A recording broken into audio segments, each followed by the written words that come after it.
अलग अलग टाइप की व्यवस्थाओं का डिस्कशन हुआ है। सबसे पहले हमने रोड के बारे में बात करें, क्योंकि रोड कई जगह से ख़राब हो रही है, तो पीडब्ल्यूडी को डायरेक्शंस दिए हैं तीनों ज़िलों में अलग अलग कलेक्टर से कोऑर्डिनेट करके, जहाँ पर भी रोड में प्रॉब्लम आ रही है उसको रिपेयर करने के डायरेक्शन दिए हैं। उसके अलावा पीएचईडी को डायरेक्शन दिए गए हैं, पीएचईडी और ग्राम पंचायत को, कि जहाँ पर भी टंकियों की सफाई करवानी है सफाई करवा लें, टैंकर वगैरह जो भी रखवाने हैं उसकी व्यवस्था कर लें। उसके अलावा ये भी इनको डायरेक्शन दिए गए हैं कि पार्किंग 3 जगह हमें, जो तीन मेन रास्ते हैं वहाँ पर पार्किंग की व्यवस्था रहेगी। इसके अलावा पार्किंग में कुछ ऐसी बातें सामने आई कि कई बार गाड़ियाँ फंस जाती हैं, तो एक एडिशनल क्रेन की व्यवस्था के लिए बोला गया है, रोलर वगैरह चलाने के लिए बोला गया है। कुछ चोरियों की बात सामने आई तो पुलिस को इंस्ट्रक्शंस दिए हैं कि जहाँ पर भी लोगों का रात्रि विश्राम रहेगा वहाँ पर पुलिस के जाब्ते वगैरह की व्यवस्था रहेगी। इस टाइप से अलग अलग पॉइंट्स पर डिस्कशन हुआ है। कुछ बिजली के इशूज़ सामने आए कि कुछ अनसेफ एरियाज़ हैं जहाँ पर ट्रांसफार्मर वगैरह खुले में हैं, तो वो डायरेक्शन दिए गए हैं कि उनको हटाया जाए और ठीक किया जाए। इसके अलावा सूर्यकुंड पर मजिस्ट्रेट ड्यूटी वगैरह जो हमारे लोगों की रहेगी उसके बारे में डिस्कशन हुआ। मैडम, महिलाओं के लिए पुलिस को डायरेक्शन दिए गए हैं, तो वो आप एडिशनल एसपी से पूछ सकते हैं। Thank you. मैडम, एक शराब को लेके वो भी शराब को लेकर एक डिस्कशन हुआ कि एक शराब की दुकान है, तो उस पर अभी हम डिस्कस कर रहे हैं, अगर संभव होगा तो उसको बंदी करवा देंगे। 21 तारीख को मेरे लेवल से भी मैंने मीटिंग की थी। आज कलेक्टर साहब और एडिशनल एसपी साहब और डिस्ट्रिक्ट लेवल के सारे ऑफिसर्स के साथ मीटिंग की थी, और पिछली मीटिंग में जो निर्देश दिए गए थे और मौके पे क्या क्या काम होने हैं उनकी प्रगति की भी समीक्षा की गई कि कितना काम हो गया है, कितना बाकी है। तो वो लगभग सारा काम कंप्लीशन की ओर है, और सब फोकस इस पे था कि भाई श्रद्धालुओं को, यात्रियों को सबसे मतलब बिल्कुल भी असुविधा ना हो, इवेंट फ्री हो, कोई समस्या किसी तरह की यात्रियों को नहीं हो। सर, हर चीज़ तो है वो बात, शराब पी के फिर कुंड पे पिछली बार भोजन होता है, तो भविष्य में ऐसी घटनाएं ना हो तो उनके लिए क्या क्या आप इसका इंतजाम किए? एडिक्वेट मात्रा में पुलिस फोर्स रहे, वॉलंटियर्स रहें, और इस तरह के लोगों की एंट्री रोक दी जाए। हम तो ये भी अभी आज जैसे डिस्कस हुआ कि गोलियाना में जो शराब का ठेका है उसको बंद किया जाए, तो वो कलेक्टर साहब के यहाँ से ऑर्डर निकलेगा, उसके बाद उसको महिला अवधि में बंद रखा है।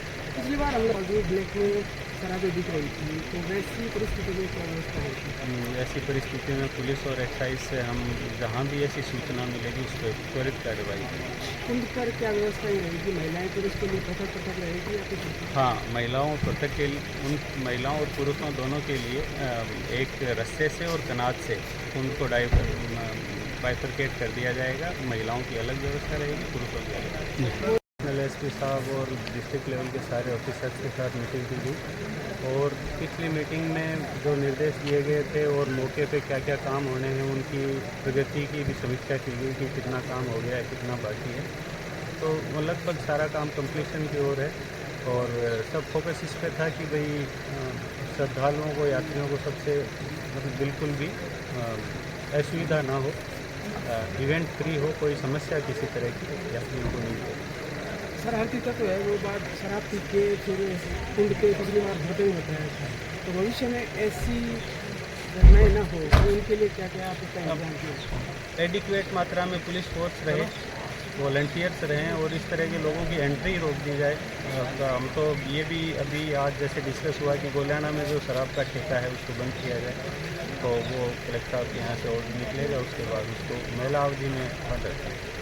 पिछली बार हम लोग ब्लैक में शराबें दिख रही थी, तो वैसी परिस्थिति में क्या व्यवस्था होगी? ऐसी परिस्थिति में पुलिस और एक्साइज से हम जहाँ भी ऐसी सूचना मिलेगी उस पर त्वरित कार्रवाई करेंगे। कुंड पर क्या व्यवस्था ही रहेगी? महिलाएं पुरुष के लिए पृथक पृथक रहेगी या कुछ? हाँ, महिलाओं पृथक के लिए, उन महिलाओं और पुरुषों दोनों के लिए एक रस्से से और कनात से उनको बाइफरकेट कर दिया जाएगा। महिलाओं की अलग व्यवस्था रहेगी, पुरुषों की अलग।